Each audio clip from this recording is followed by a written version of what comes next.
যখন চা পাতা তুলে তাদের গায়ে বৃষ্টি ঝরে তখন তারা রেইনকোটের কথা মনে হয়, কিন্তু তাদের সাধ্য নিয়ে যে রেইনকোট পরে তারা স্বাভাবিক জীবন যাপন করে তাদের কর্ম চালাবে।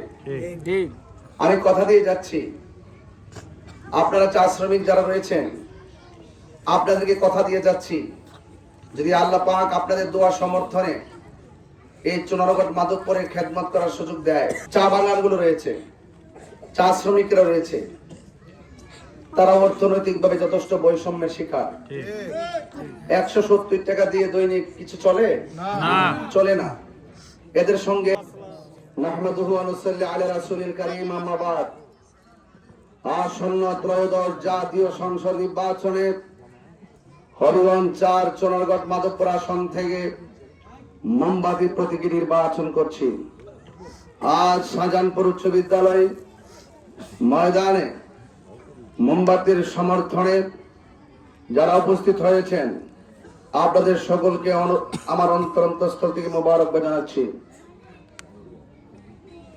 আমি আপনাদের খেদমতে শুধু এতটুকু সময়ের কালক্ষেপণ না করে বলতে চাই,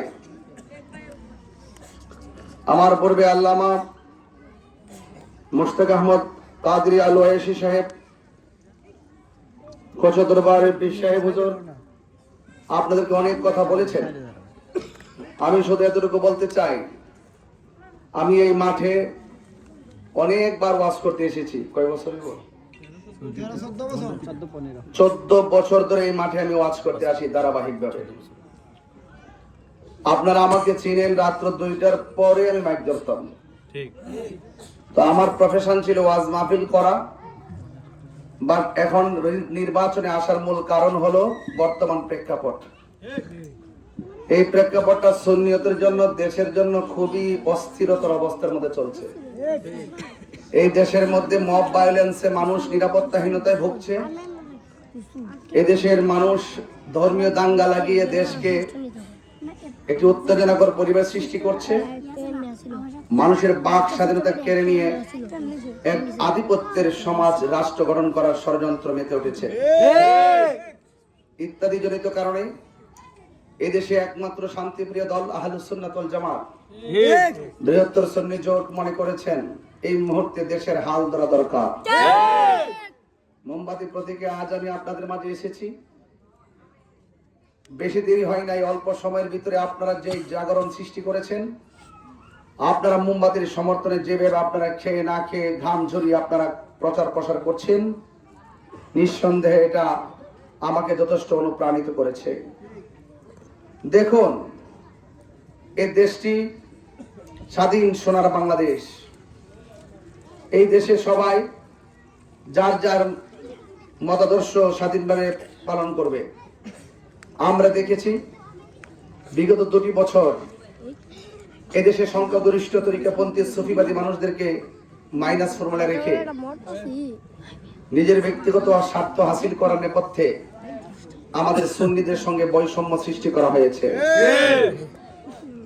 আমরা দায়িত্বহীন ভাষায় বলতে চাই, যারা আমাদের সঙ্গে বৈষম্য সৃষ্টি করেছে আমরা কি ক্ষমতায় গিয়ে তাদের প্রতিশোধ নিব? না, আমরা ক্ষমতায় গিয়ে বুঝাবো যে আপনারা যে বৈষম্য সৃষ্টি করেছেন এটা উচিত হয়নি। আমরা বৈষম্যের দেয়াল ভেঙে দিয়ে একটি শান্তি এবং সম্প্রীতির বাংলাদেশ গঠন করব। আজকে তেলিয়াপাড়া শর্মা যে চা বাগানগুলো রয়েছে, চা শ্রমিকরা রয়েছে, তারা অর্থনৈতিকভাবে যথেষ্ট বৈষম্যের শিকার। 170 টাকা দিয়ে দৈনিক কিছু চলে না, চলে না। এদের সঙ্গে জুলুম করা হয়েছে। তারা চা পাতা তুলে,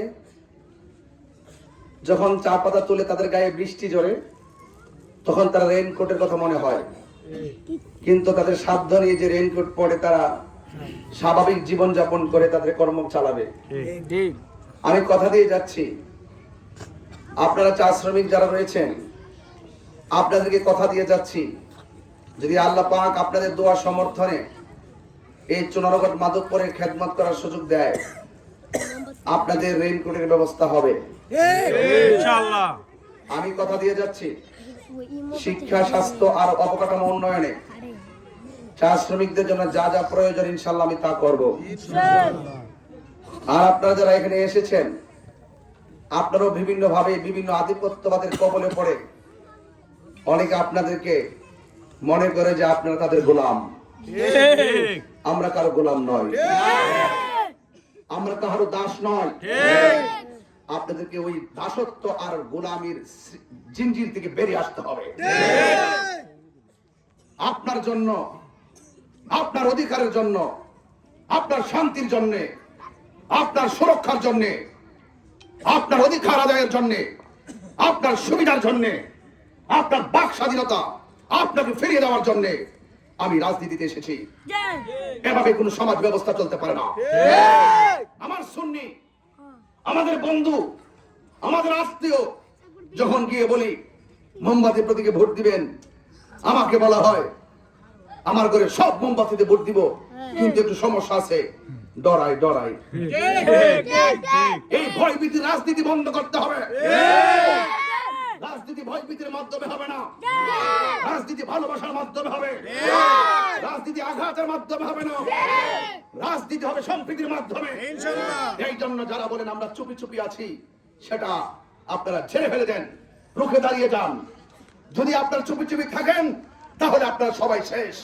আর যদি সবাই ঐক্যবদ্ধভাবে দাঁড়িয়ে যান তবে আপনি বাংলাদেশ। আপনাকে রুখে দাঁড়াতে হবে, আপনাকে আপনার ন্যায্য কথা বলতে হবে, অধিকারের কথা বলতে হবে, আপনাকে বুঝিয়ে দিতে হবে এই দেশ সবার। আপনি যেমন রাজনীতি করার অধিকার আছে, আমারও রাজনীতি করার অধিকার আছে। আপনি যেমন ভোটাধিকার প্রয়োগের অধিকার আছে, আমারও ভোটাধিকার অধিকারের অধিকার আছে, ভোটাধিকার প্রয়োগের অধিকার আছে। আপনার যেমন ভোট পাহারা দেওয়ার জন্য এজেন্টের প্রয়োজন আছে, আমার ভোট পাহারা দেওয়ার জন্য এজেন্টের প্রয়োজন আছে। পোস্টার, ব্যানার, পেট্রোল, বিলবোর্ড লাগাবেন, আমারও পোস্টার, ব্যালট এবং ব্যানার, বিলবোর্ড লাগানোর অধিকার রয়েছে। আপনি শান্তিভাবে আপনার প্রচার করুন, আমি আমার প্রচার করব, কোনো বিঘ্ন ঘটাবেন না। আমি যখন খবর শুনি চা শ্রমিকদেরকে হুমকি দেওয়া হয়, এর চাইতে লজ্জার, এর চাইতে নিকৃষ্ট কথা আর হতে পারে না।